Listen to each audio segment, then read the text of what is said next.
जय हिंद दोस्तों। 90 शब्द प्रति मिनट डिक्टेशन स्टार्ट।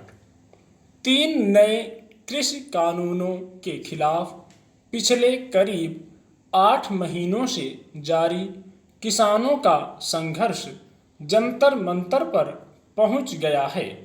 अभी संसद का मानसून सत्र चल रहा है।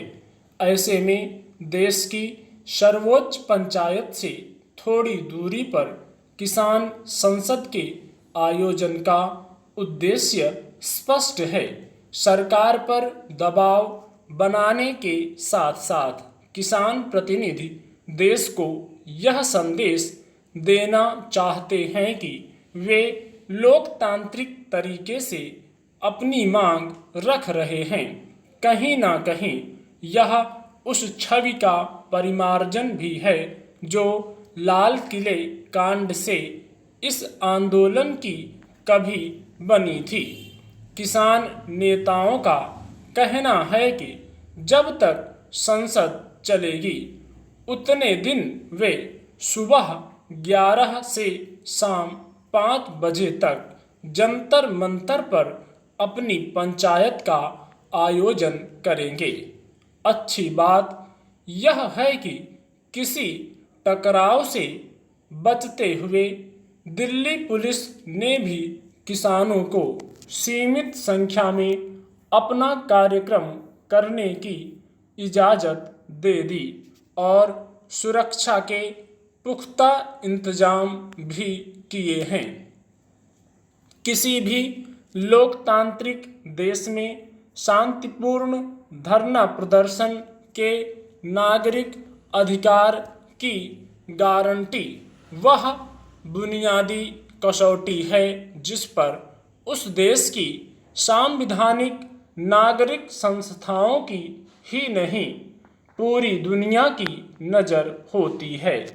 इस कसौटी पर भारतीय लोकतंत्र खरा उतरा है, पर बड़ा सवाल यह है कि सरकार और आंदोलनकारी किसान संगठनों के बीच कायम गतिरोध आखिर कब टूटेगा। दोनों पक्षों में संवादहीनता की स्थिति महीनों से बनी हुई है। हालांकि कृषि मंत्री नरेंद्र सिंह तोमर ने कल कहा कि किसानों को कृषि कानूनों के जिस भी प्रावधान में आपत्ति है वे हमें बताएं। सरकार आज भी खुले मन से किसानों के साथ चर्चा करने के लिए तैयार है।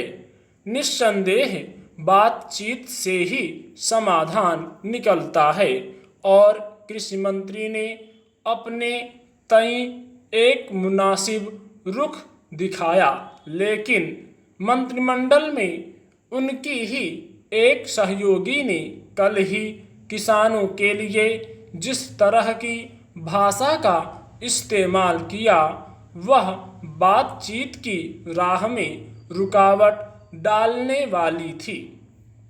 देश आज कितनी गंभीर चुनौतियों के मुहाने पर है, इसका एहसास सड़क पर बैठे किसानों से अधिक सरकार में बैठे लोगों को होना चाहिए।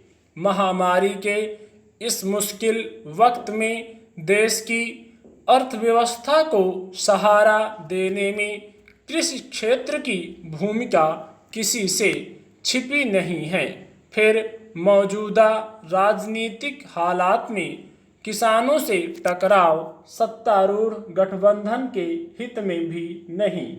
चंद महीनों बाद ही मजबूत किसान राजनीति वाले उत्तर प्रदेश, पंजाब व उत्तराखंड जैसे सूबे के लोग नई विधानसभा चुनने के लिए कतार में खड़े होंगे।